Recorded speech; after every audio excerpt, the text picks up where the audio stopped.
বন্ধুরা, অবশেষে দীর্ঘ 7 ঘন্টা প্রচেষ্টার পর এই বাসটি ট্রেনে দৌলতদিয়া ফেরিঘাটের যে পন্টুন, যেই পন্টুনের ওপর থেকে বাসটি নদীতে পড়ে যায়, সেই পন্টুনের ওপরে তোলা হলো। আমি আপনাদেরকে একটু দেখাচ্ছি। দেখুন, বাসটির চাকাগুলো এখনো পর্যন্ত অক্ষত আছে। এই যে যাত্রীরা যারা ছিল, যাত্রীদের ব্যাগপত্র এখানে আছে এবং ফায়ার সার্ভিসের যারা সদস্যরা আছেন তারা ব্যাগপত্রগুলো টেনে টেনে বাইরে বের করছেন। বাসের মধ্যে কি আর কোনো মরদেহ আছে কিনা বা আর কোনো মানুষের অস্তিত্ব আছে কিনা সেই বিষয়টি ফায়ার সার্ভিসের সদস্যরা কিন্তু দেখছেন। ওনারা একেবারে ভেতরে ঢুকে গেছেন। আমি আপনাদের একটু দেখাই ক্যামেরার সাহায্যে।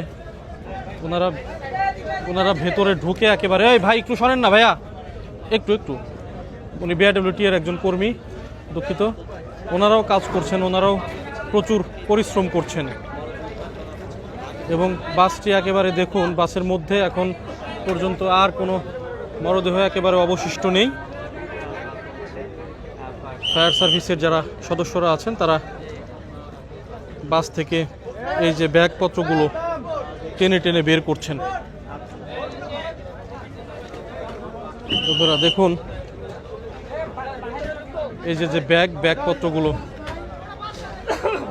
বের করা হচ্ছে।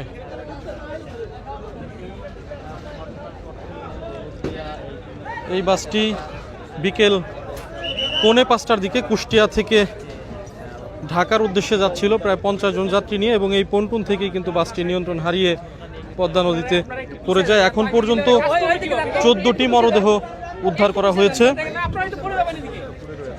এখন পর্যন্ত 14টি মরদেহ উদ্ধার করা হয়েছে।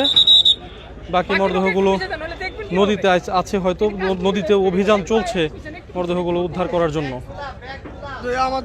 আপনারা দেখতে পাচ্ছেন বন্ধুরা, ট্রেনে বাসটি ডাঙ্গায় তোলা হলো।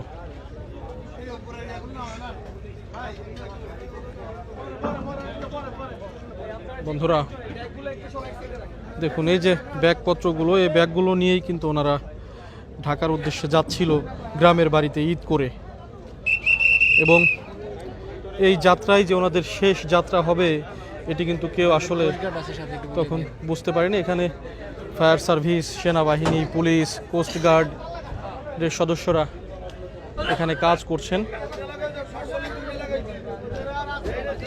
বাসের মধ্যে আর কোনো মরদেহ নেই। ফায়ার সার্ভিসের সদস্যরা শুধু বাসের মধ্যে থেকে যে ব্যাগপত্রগুলো যা যা আছে এগুলো টেনে বের করছেন।